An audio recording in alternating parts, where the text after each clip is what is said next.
Greetings and welcome to Coffin's Hobby Room. This is the first of a series of videos to help you improve your drawing skills. It takes practice to get to this skill level. Let's start with the first step, straight lines.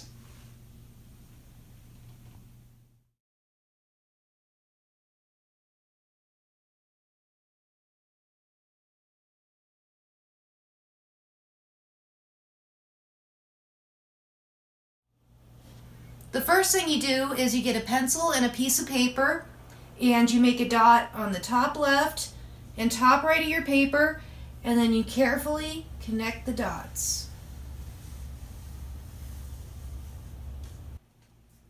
If you do your lines slowly, your hand is going to shake, so it helps to think about where you're going to go, which is what the dots are good for, and try to move your hand fast. Sometimes your hand may sink and you'll have a little curve in your line, but that's okay because we're just going to practice. So think of all the lines you can. Maybe some lines are far apart and some lines are close together. Make a pattern.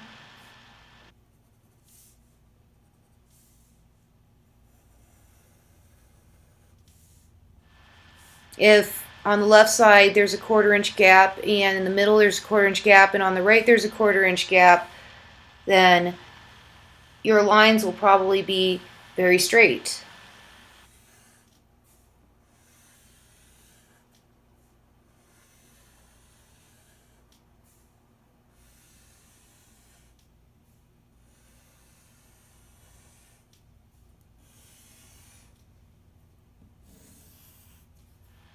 Lots of good drawings use diagonal lines.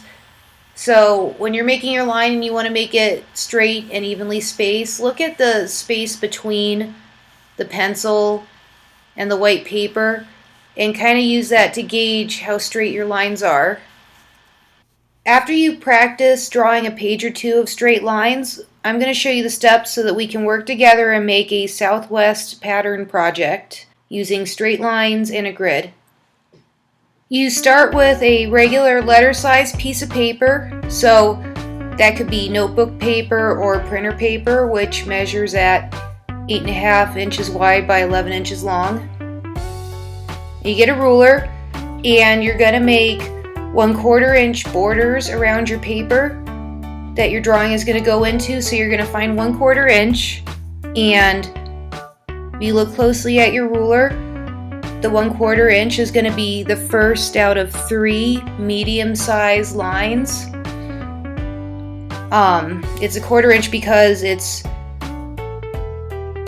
you added 4 of them up equally, they would add 1 inch. And so if you look at the spaces between the lines, you can count 4 equally spaced areas between the 3 little lines. And the reason why there's only 3 lines instead of 4 lines is because when you get to 4/4, that makes 1 inch. So you're going to line up your ruler at the top of your paper. You're going to make a mark at a 1/4 inch. Do it on the other side. Connect the dots. Go across the other side of your paper. Line up your ruler 1/4 inch. Connect the dots. And this drawing isn't exactly to scale because it's an illustration, so really look at your ruler and line up and make the rest of your 1/4 inch border. Now what we're going to do is we're going to mark little 1.5 inch segments on the inside of our border. That's because we're going to make a grid with 1.5 inch squares. So you look at your ruler, and 1.5 inches is the very middle line between the 1 and the 2.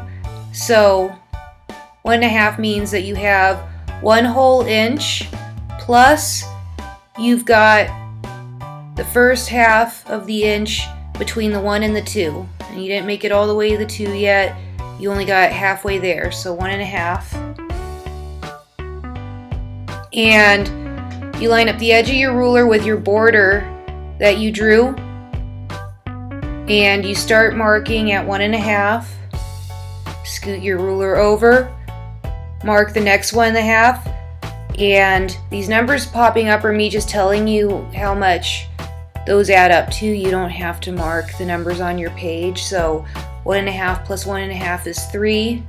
Scoot it over 1.5 more inches. 3 plus 1.5 is 4.5. Scoot it over again. That's 6. 6 plus 1.5 is 7.5. Do it again on the bottom.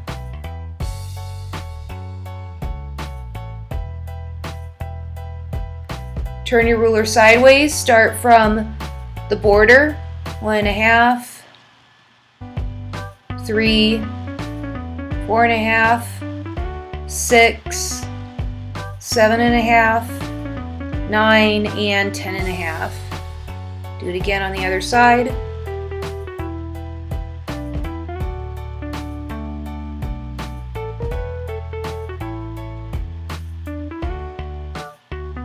Now you're going to take your pencil and carefully connect the dots so that you can make a grid. One trick to steady your hand so your line is straighter is you look at the paper in front of your hand where your line is going to go instead of looking at the back of your hand when you draw. It's kind of like how in baseball people tell you to look at the ball. So you look ahead of your hand instead of staring at your hand, and you focus on a smooth motion and trying to connect the dots. They don't have to be perfect. Little wiggles and wavers are okay.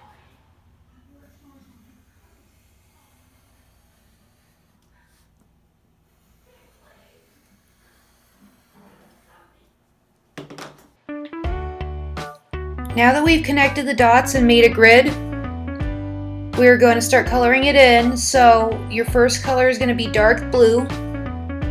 You're going to pick the 3 squares in the upper left corner and the 3 squares in the upper right corner, and they kind of make like a chunky looking triangle shape each. Then you go down, and the light blue, you're going to make a upside down V. Each square is one beneath the dark blue, except right in the middle. But if you imagine the pattern continued beyond the page, there would be a dark blue above it. You're going to leave 2 squares, 2 rows of squares, white. So, you don't have to give them a dark border or anything, but just pay attention, because if you mess up and do 1 square in one place and then 2 squares in another place, it won't have your nice stair-step pattern anymore. So, under each blue square, count down 2 white, and then below that you can do a yellow, and then move over to the next column and count down 2 before you do your next color. So we're going to do white in the upside down V kind of stair step or mountain pattern. Orange and red will fill in the last 4 squares at the bottom that look kind of like a triangle, and this is our southwest pattern. When you color, it looks really good if you very carefully outline your area first. Then when you color it in, try to color in straight lines. So if you're using marker or colored pencil or crayon, it doesn't matter. If you use your straight lines to color in, it looks a lot better than coloring in every direction. So pick a direction, whether that's up and down or side by side, and just try to color in straight lines. And don't worry if you get little blotches on the outside of your first outline. When you're all done, you can clean it up by doing 1 more outline on top of it to tighten up the edge.